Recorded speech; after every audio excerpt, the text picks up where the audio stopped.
uma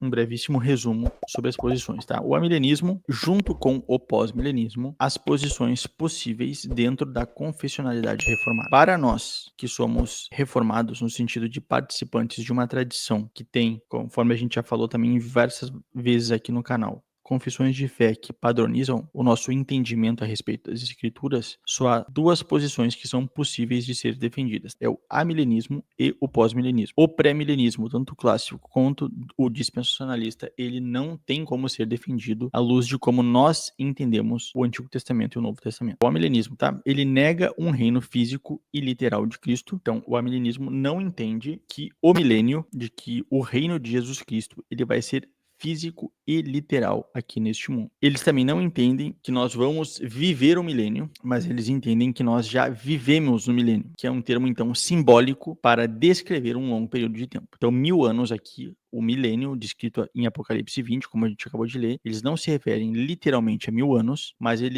o 1000 é utilizado como um termo simbólico para se referir a um longo período de tempo indeterminado. Ou seja, que o autor de Apocalipse, o apóstolo João, e a revelação que ele recebeu, elas não pretendiam dar um número literal de anos que duraria o reinado de Jesus, mas ele, como todo o livro é simbólico, ele também é dado um número simbólico para a extensão desse reino, e de que a extensão desse reino seria, então, durante muito, muito tempo, porque é 1000 anos, mas que ele não está querendo estabelecer um fim, né? Depois de 999, 1000 acabou. Não, é só um longo tempo indeterminado. Mas então, esse reino de Cristo, ele cresce, mas ele nunca vai se tornar maioria no mundo, e ele tende a declinar em apostasia enquanto a história entra no caos, abrindo caminho para um anticristo, e Jesus volta para destruir seus inimigos. Então a igreja está lá sendo perseguida, a história indo pro cavaca, pro brejo, e aí Jesus chega no último momento para destruir os inimigos e resgatar a sua igreja, né? Então essa é a expectativa amilenista do fim da história. Tá? Então, o fim da história acaba em uma história de terror, sendo que no último parágrafo da última linha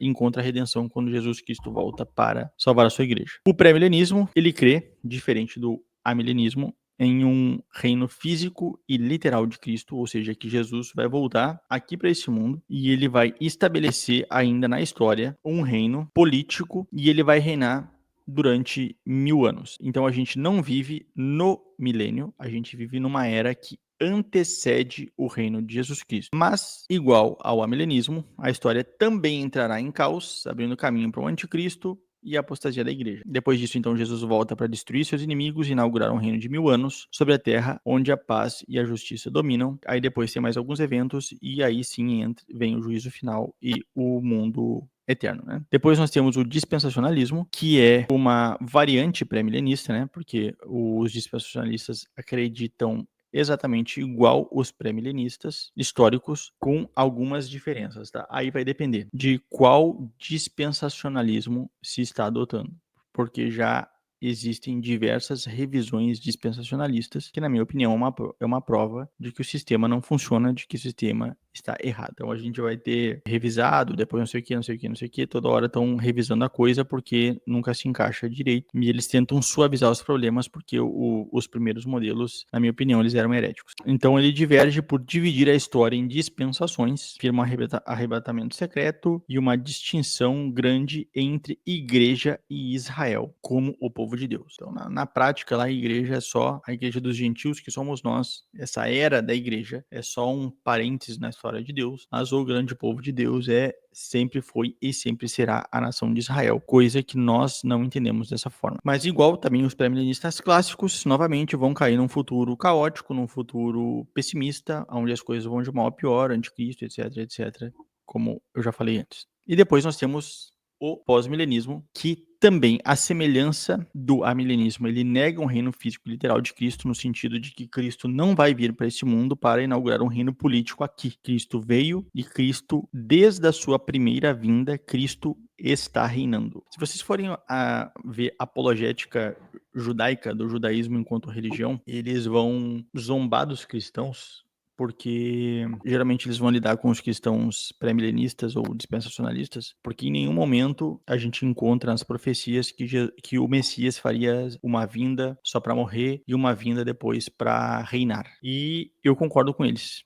Desde a primeira vinda do Messias, de Jesus, o Messias está reinando. O Messias, ele morreu, mas ele não vai vir uma segunda vez para começar a reinar. Não, não. O Messias está reinando desde a primeira vinda. Então, no primeiro momento, enquanto ele estava aqui na Terra, ele conquistou as coisas para Deus e depois ele passou a reinar eternamente do paraíso, subjugando seus inimigos e trazendo paz, ordem e harmonia, assim como estava previsto pelos profetas. Assim como os amilenistas também, nós vivemos no milênio, que também nós entendemos da mesma forma, um termo simbólico para descrever um longo período de tempo, tá? Então, nesse sentido, a respeito do que é o reino de Jesus, que a sua igreja e que Jesus governa este reino a partir do paraíso e que Jesus inaugura esse reino a partir da sua ascensão e ele é entronizado no céu, de acordo com Apocalipse capítulo 5, Daniel capítulo 7 e tal. Então, nós entendemos exatamente da mesma forma. A nossa divergência com os amilenistas é nos impactos desse reino, porque nós entendemos que por meio da proclamação do evangelho e com o poder do Espírito Santo, o cristianismo ele vai crescer de forma progressiva aqui nesse mundo com o passar do tempo até se tornar uma influência predominante no mundo. Então nós não acreditamos que vai descer a coisa pronta, né? Aquela conquista imediata como todas as demais visões defendem. Os amilenistas então defendem que os inimigos de Cristo eles vão ser conquistados basicamente de uma vez só quando ele vem no final da história e os pré-milenistas defendem que, graças à vitória da batalha do Armagedon, lá do Apocalipse, Jesus vem, conquista seus inimigos e instaura de uma vez por todas o seu reino de paz, etc. e tal. Nós não entendemos dessa forma. Nós entendemos que Jesus começou a reinar, mas ele vai progressivamente conquistando as nações, conquistando seus inimigos, sujeitando seus inimigos debaixo dos seus pés, de acordo com o que nós lemos nos Apóstolos, de acordo com o Salmo 110 e outros salmos que a gente vai ver em outras lives futuras quando eu abordar essas partes. E o crescimento do reino produzirá o aumento da justiça, paz e prosperidade, que mais tarde eles vão prevalecer no mundo por um longo período. Quanto mais esse reino de Jesus cresce, quanto mais ele se expande, quanto mais ele se difunde e começa a influenciar as culturas, mais a gente tem essa paz, essa harmonia sendo colocadas no mundo, né? Porque quanto mais o evangelho progride, mais as maldições de Deus são removidas das terras, dos locais aonde o evangelho está penetrando e mais bênçãos de Deus começam a ir para aqueles lugares. Bênçãos sobre nações, bênçãos sobre a terra e etc e tal. Como eu falei, essa live ela ia servir para ser uma introdução e eu queria começar pelo começo. Por que nós entendemos que nós devemos ter uma expectativa otimista de futuro? Nós entendemos que nós devemos ter uma expectativa otimista de futuro por causa das promessas que nós encontramos em Gênesis.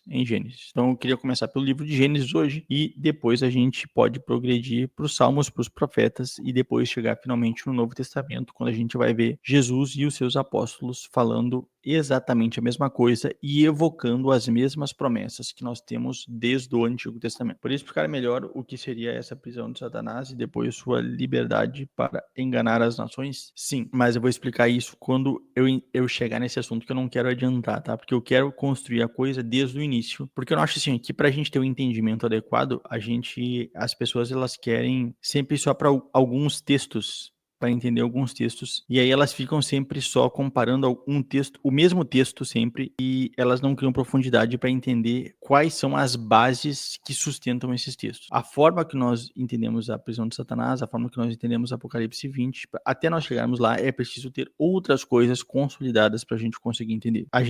Essas bases, elas são lançadas sempre a partir do Antigo Testamento, porque se a gente parar para pensar, quando a gente está lendo o Novo Testamento, o tempo inteiro os autores do Novo Testamento, eles pressupõem que nós conhecemos toda a revelação que veio antes. Jesus, quando nos seus discursos, ou os apóstolos quando eles estão registrando os evangelhos, ou os apóstolos quando eles estão se endereçando às igrejas nas suas epístolas, tem muitos contextos, muitas coisas que eles não param para explicar. Por quê? Porque eles já pressupõem que os seus autores estão familiarizados com aqueles conceitos, com aqueles ensinos, porque eles já deviam estar, lendo as escrituras, já deviam ter familiaridade com o Antigo Testamento, etc, né? E em Apocalipse não é diferente. Apocalipse mais ainda, porque o Apocalipse, ele, o tempo inteiro, ele vai estar se referindo ao Antigo Testamento utilizando uma simbologia que é própria do Antigo Testamento. Muitos dos símbolos utilizados no Apocalipse, da linguagem utilizada no Apocalipse, é uma linguagem que os profetas utilizaram, é uma simbologia que os profetas utilizaram. Então o autor de Apocalipse, o apóstolo João, e quando essas visões foram dadas a ele, eles também estavam pressupondo que se tinha um conhecimento profundo do Antigo Testamento.